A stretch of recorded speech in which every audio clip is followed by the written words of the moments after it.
নমস্কার, আমি গোবিন্দ দেব গোস্বামী দেববাণী অ্যাস্ট্রোলজিতে সবাইকে স্বাগত জানাই। আলোচনা হচ্ছে কন্যা রাশির জাতক জাতিকাদের এই জুন মাস কেমন যাবে এই সংক্রান্ত বিষয়ে আলোচনা করতে গিয়ে আপনাদের প্রথমে জেনে নিতে হবে যে গ্রহাবস্থানটা কী আছে। এই জুন মাসে কন্যা রাশি সাপেক্ষে কোন গ্রহ কোন রাশিতে বসে আছে সেটা জেনে নেওয়ার পর আমরা আলোচনায় চলে যাব। যাই হোক, কালপুরুষ চক্রের ষষ্ঠ ঘর, যেখানে আমি 1 লিখে রেখেছি, এটাই হচ্ছে কন্যা রাশি ঘর। তো এখানে সেরকম কেউ কিন্তু বসে নেই, দ্বিতীয় কেউ নেই, তৃতীয় কেউ নেই, চতুর্থে কেউ নেই, পঞ্চমে কেউ নেই, ষষ্ঠে গিয়ে রাহু বসে আছে, সপ্তমে শনি বসে আছে, অষ্টমে শুক্র বসে আছেন প্রায় পুরো মাস, প্রায় 28 তারিখ তিনি বেরিয়ে যাবেন বৃষ রাশিতে, তিনি অষ্টমে থাকছেন। নবমে 15 তারিখ পর্যন্ত রবি বসে আছেন, 15 তারিখ থেকে তিনি আবার চলে যাবেন আপনার দশম স্থলে অর্থাৎ মিথুন রাশিতে। ওই জায়গায় 6 তারিখ থেকে বুধ বসে থাকছেন আর বৃহস্পতি পুরো মাস থাকছেন। একাদশে কিন্তু কেউ নেই, অর্থাৎ একাদশীর অধিপতি চন্দ্র তিনি আপনার রাশিতে বা লগ্নে বসেছেন ধরে নিয়েই আলোচনা চলছে। প্রকৃতপক্ষে উনি কিন্তু 54 ঘন্টা অন্তর পরিভ্রমণ করেন। যাই হোক, এই পরিভ্রমণ বিভিন্ন ফল দেয়, তবে আমাকে দেখতে হচ্ছে যে আপনার কুণ্ডলিতে যেহেতু কন্যা রাশিতে চন্দ্র বসে আছেন, মানেই সেখানে চন্দ্রের অবস্থান ধরে নিয়ে আমাদের আলোচনাটা।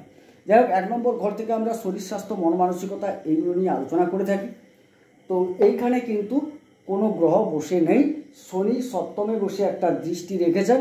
শরীর স্বাস্থ্য খুব একটা ভালো থাকবে না, মধ্যম প্রকৃতির। তবে এই জায়গায় দেখা যাচ্ছে শনি যেহেতু পঞ্চম এবং ষষ্ঠের অধিপতি গিয়ে সপ্তমে বসে দৃষ্টি রেখেছেন, কিছুটা সফলতা, কিছুটা আরোগ্য, কিছুটা রোগ ব্যাধি এরকম একটা দান করবেন। মনের মধ্যেও একটা অসন্তোষ ভাব কিছুটা থাকার সম্ভাবনা দেখা যাচ্ছে। এবারে আমি যাচ্ছি পরবর্তী ক্ষেত্রে দ্বিতীয় ঘর সঞ্চয়। সঞ্চয়ের অধিপতি শুক্র কিন্তু অষ্টমে আছেন এই জুন মাস। সুতরাং সঞ্চয় কিন্তু খুব একটা ভালো হওয়ার কোনো সম্ভাবনা দেখা যাচ্ছে না।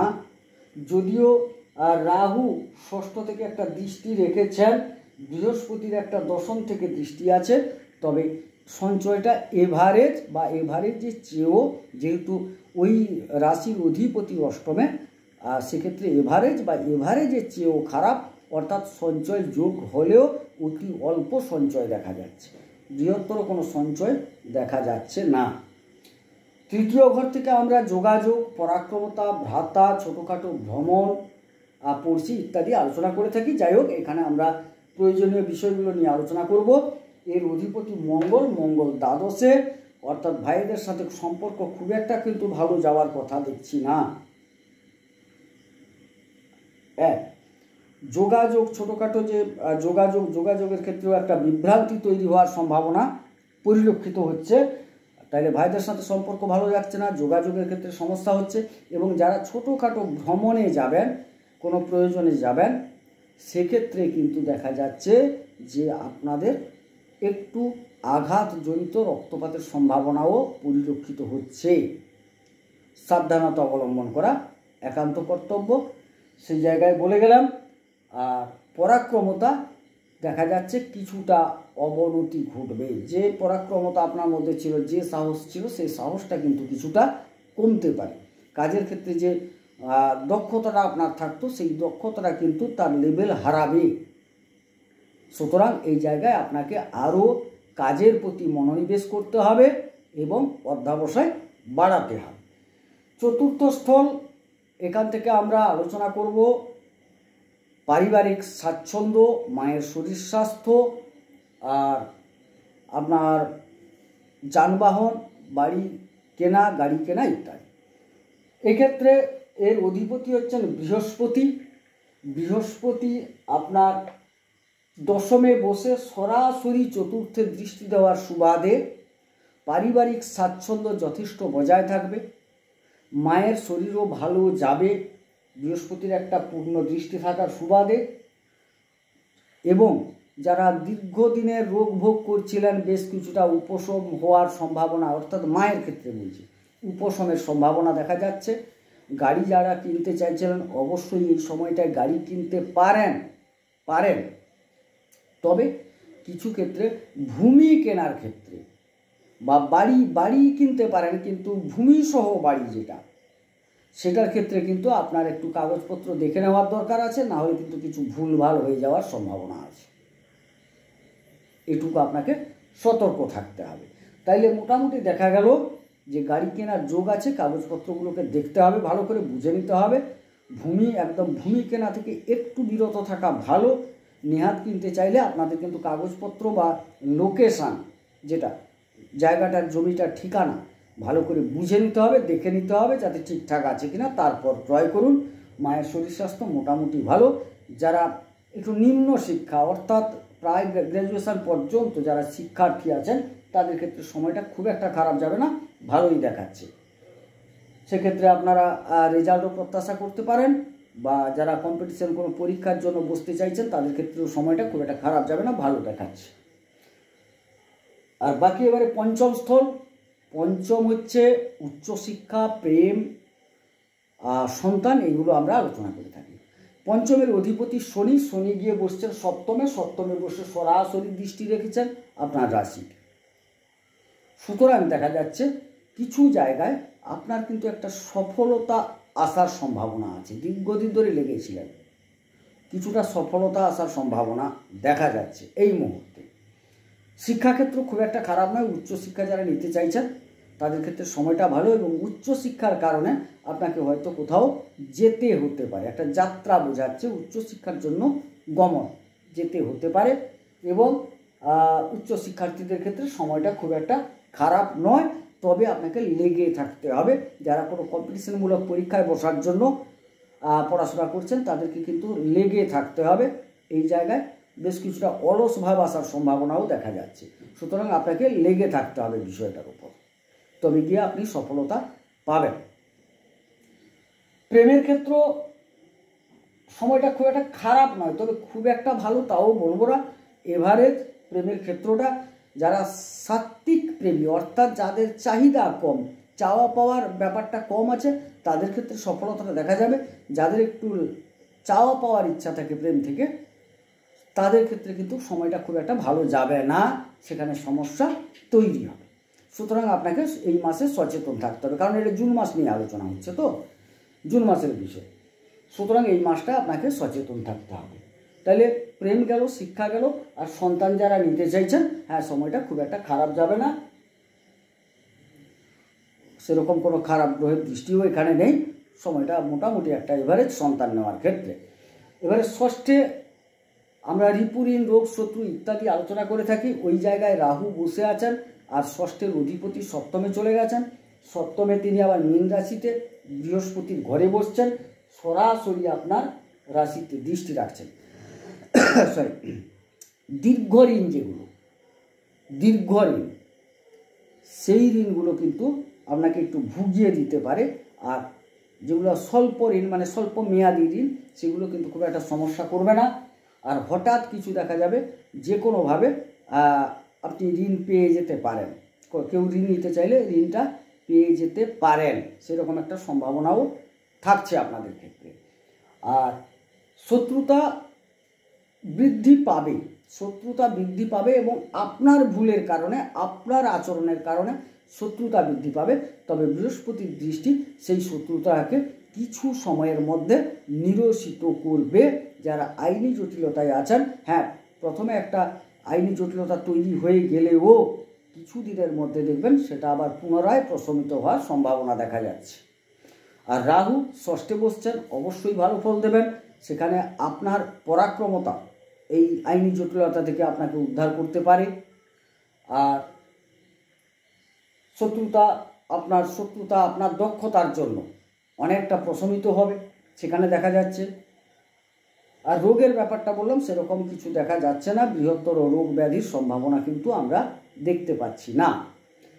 গেল সপ্তমে শনি বসে আছেন, ব্যবসা, দাম্পত্য, বিবাহ ইত্যাদি এখান থেকে বোঝানো হয়। দেখুন, দাম্পত্য ক্ষেত্রেও শনি কিন্তু যে খারাপ তা নয়, যদি পরস্পরকে নিষ্ঠার সাথে দেখেন, প্রকৃত তিনি আমার স্বামী, আমি তার স্ত্রী, প্রত্যেকে যদি একটা কর্তব্যবোধ ঠিক বজায় রেখে চলেন, সেই ক্ষেত্রে দাম্পত্যে কোনো সমস্যা দেখা যাচ্ছে না। না হলে দাম্পত্যে কিঞ্চিত সমস্যা অবশ্যই অনুভূত হবে। পরস্পরের যে সম্মান, এই সম্মানটা আপনাকে পরস্পরকে দিতে হবে, তাতে কিন্তু দাম্পত্য ভালো থাকবে। অন্যথায় সামান্য দাম্পত্যে চিড় আসার সম্ভাবনা, তবে সেটা কোনো ব্যাপক জায়গায়, খারাপ জায়গায় একদম যাবে না। তবে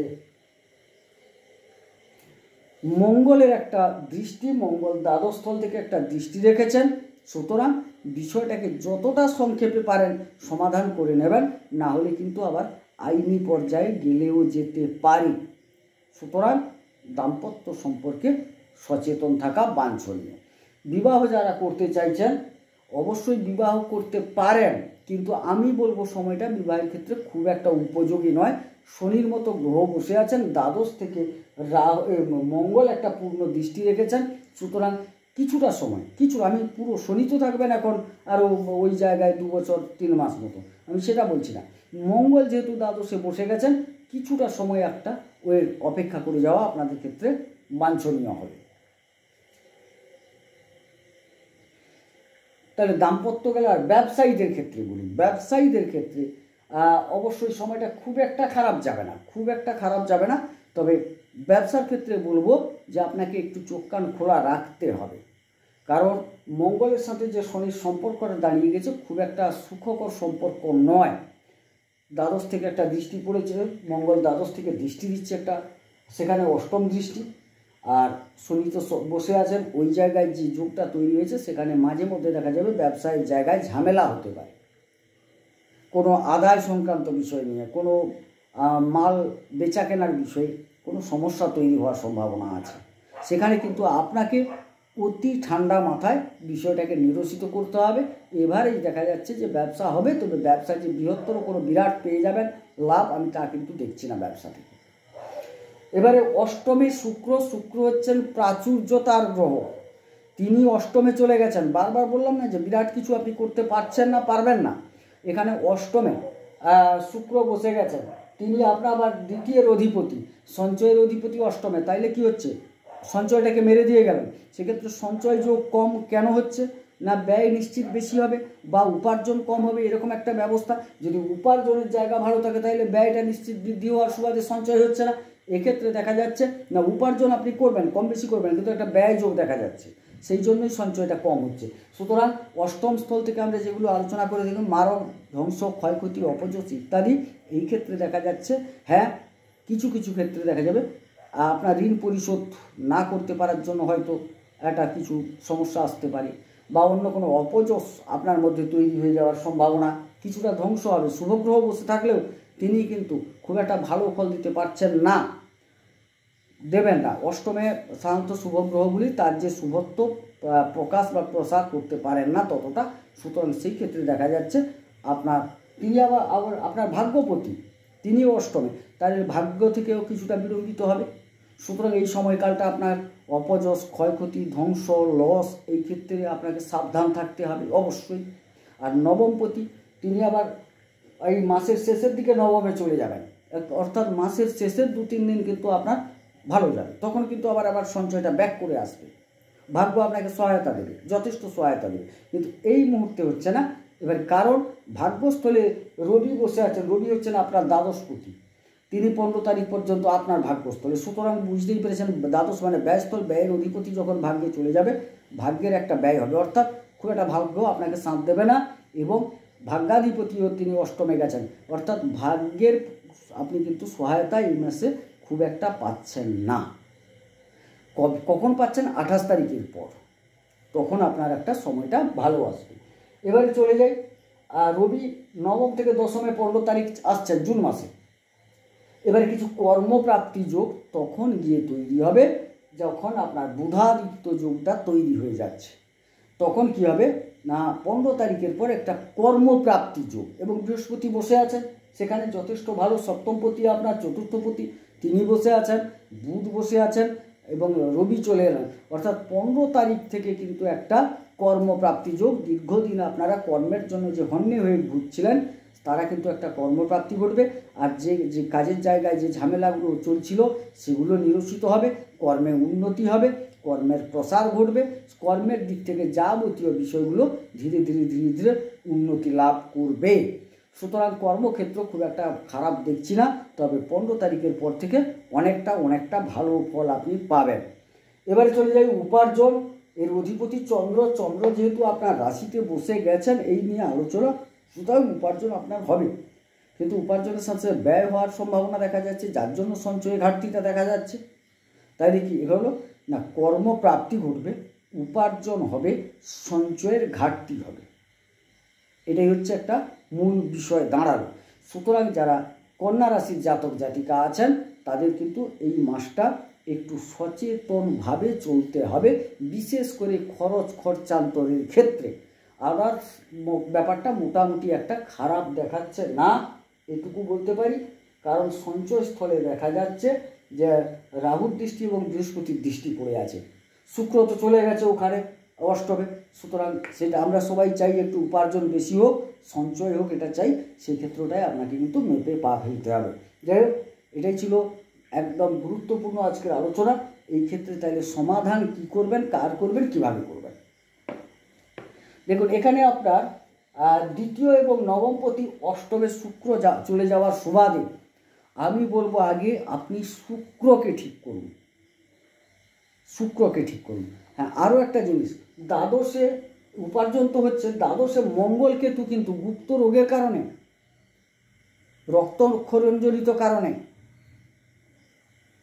রক্ত সম্বন্ধিত রোগের কারণে আপনার ব্যয় যোগ দেখা যাচ্ছে, ব্যয় কিন্তু দেখা যাচ্ছে। ব্যয়টা নিয়ে আমি আলোচনা করিনি, একটু ছেড়ে গেলাম।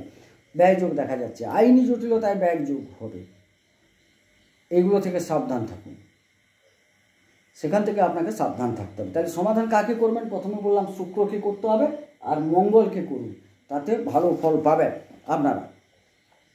এবারে শুক্রের প্রণাম মন্ত্র বলুন, দিয়ে শুক্রকে প্রণাম জানান, তাতে যথেষ্ট উপকার পাবেন। আমি শুক্রের প্রণাম মন্ত্রটি বলছি। হিমকুন্দ মৃণালাভং দৈত্যানাং পরমং গুরুম সর্বশাস্ত্র প্রবক্তারং ভার্গবং প্রণমাম্যহম। এই বলে শুক্রকে প্রণাম জানান, তাতে যথেষ্ট শুভ ফল পাবেন আপনারা। আর বাকি যেটা মঙ্গলকে একটু ঠিক করতে হবে। ধরণী গর্ভসম্ভূতং বিদ্যুৎ পুঞ্জ সমপ্রভম কুমারং শক্তিহস্তঞ্চ লোহিতাঙ্গং নমাম্যহম। এই বলে মঙ্গলকে প্রণাম জানান। আপাতত শুক্র মঙ্গলকে যদি ঠিক করতে পারেন যথেষ্ট একটা ভালো ফল পেতে চলেছেন, কারণ মঙ্গল আপনার তৃতীয় এবং অষ্টমের অধিপতি। যদিও তিনি মোটামুটি বিপরীত রাজযোগে আছেন, কিন্তু কেতুর সম্বন্ধিত আছেন। আর একটু সাবধানবাণী বলে দিচ্ছি, যে কোনো মুহূর্তে ছুঁচলো জিনিসের আঘাত বা কোনো কীট দংশনের সম্ভাবনা কিন্তু আছে, সাবধান থাকুন। যাই হোক, সবাই সুস্থ থাকুন। আর যদি কেউ আমাকে দিয়ে আপনার জন্মকুণ্ডলী বিচার করাতে চান, কারণ এটা গোচর ভিত্তিক আলোচনা, এটা আপনার কোনো নির্দিষ্ট কুণ্ডলী নয়, 100% মিলে যাবে তাও নয়, স্থূল আলোচনা। সূক্ষ্ম আলোচনায় যেতে হলে আপনার কুণ্ডলী বিচার করার প্রয়োজন। যারা কুণ্ডলী বিচার করাতে চাইছেন অবশ্যই যোগাযোগ করতে পারেন, যেটা হচ্ছে আমার নাম্বার দেওয়া আছে 9609078231, এই নাম্বারে যোগাযোগ করুন। আর হোয়াটসঅ্যাপ নাম্বার দেওয়া আছে 8972451464, এই নাম্বারে যোগাযোগ করতে পারেন। যাই হোক, সবাই সুস্থ থাকুন, সুন্দর থাকুন, ঈশ্বর সকলের মঙ্গল করুন, মঙ্গল হোক। নমস্কার।